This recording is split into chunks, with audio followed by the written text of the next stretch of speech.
Hi everybody, Emilie here for Hip Kit Club, and today I'm running you through this layout I created for the weekly challenge. And this week we're working with a colour challenge that calls for green, yellow and the colour of our choice. And I chose purple, as you can see here. I think it's a colour combination that is quite unusual, but yet it still works. It's fresh, it's springy, and it works perfectly with our brand new March kit. I started by trimming this beautiful paper that looks a bit like patterned linen, and just cut it to size so that I could mount it onto this ombre purple background. I decided to keep the same order as how the paper came and have the lighter part at the top. I think it also makes it visually better to have the darker shade at the bottom.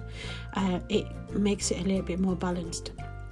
So I glued it directly onto my trim background. The trimming is simply to save as much paper as possible, and you'll see I'll be using it a little bit later. I wanted to add just a little tiny shade of mixed media with some yellow. Yellow is a colour that I usually struggle to work with, and yeah, I wanted to make sure that we still had a few shades here and there popping through, because I knew it would be much more heavy on the green and the purple, because I seem to it's a bit easier for me to work with those, even though purple, green and yellow are ombre colours and not colour that I naturally tend to go towards. I'm more of a blue and pink kind of girl, so there you go. Yeah, it was a bit challenging for me, and I absolutely love this paper here that you can see. It has a little bit of red and pink on it, a little bit of orange, but the main shades are green and yellow. And I also chose to use this green paper, and it fell just perfectly where most of the pink was, so it helped to keep within that colour challenge.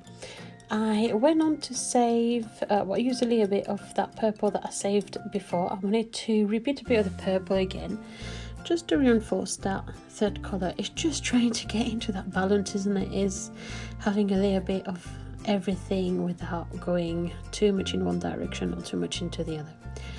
I ruffled all the edges just around a little paintbrush, just to help create that distress look. I then went on to stick it down with some double-sided sticky tape and glued it directly onto my background.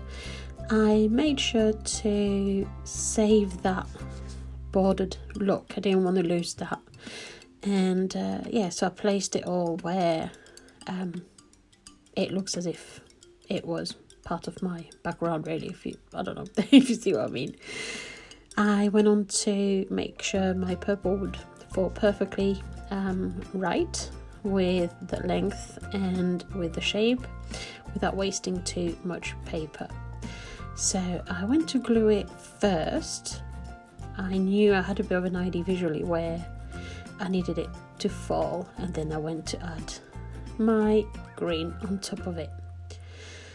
I added a few more drops of yellow because once it had dried, I thought it needed a few more spritz of it. I mounted also my photograph onto this beautiful yellow pen paper. I tore up one side just to carry on that distressed tone look, but the rest was cut with a knife and slightly distressed with the edge of my scissors. I mounted my photo with double-sided sticky foam pad on top of it, just to create a little bit extra volume, but also to allow a place where I could later insert all the clustering I was planning on adding to it.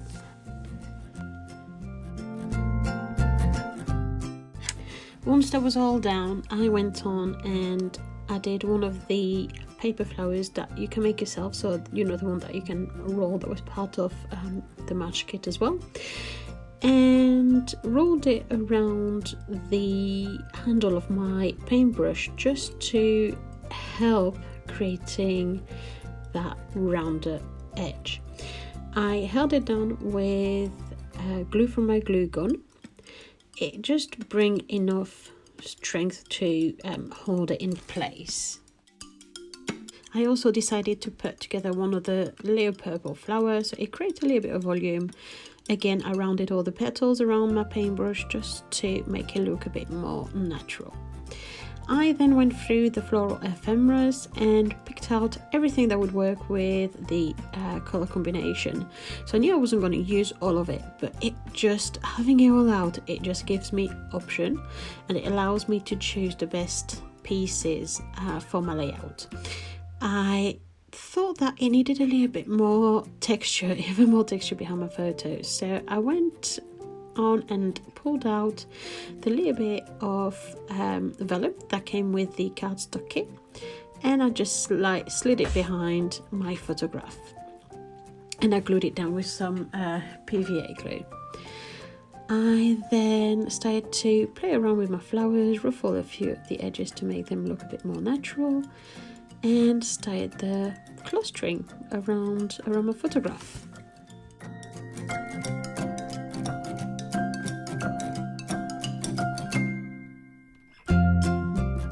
As always, I make sure that I add volume to any florals, ephemeras by rounding them around my paintbrush, and it just helps with everything, with the flowers, with the petals, or even with the leaves.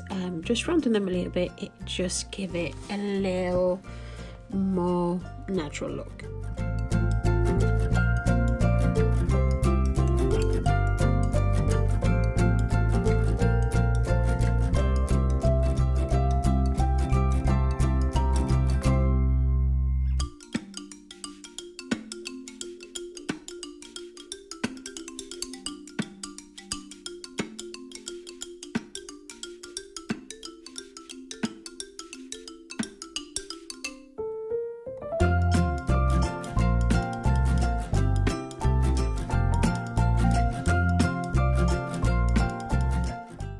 In order to create a bit more interest, I decided to add a few stickers. So those will rest obviously straight onto the pattern paper, and it break through the volume. By breaking through the volume and not creating any volume, it actually adds dimension and volume because it makes it look like it's more in the background. So it makes it look even more natural. I then went on to create my title, and I wanted something that was a bit mismatchy in the font, and I love that spring title.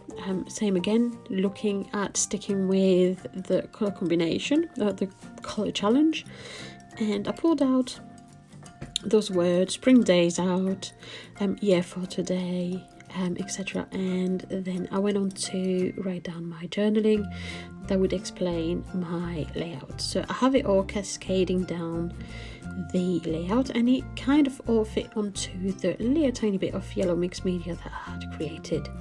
I'm fast forwarding you through my journaling as usual, because it's quite a slow process.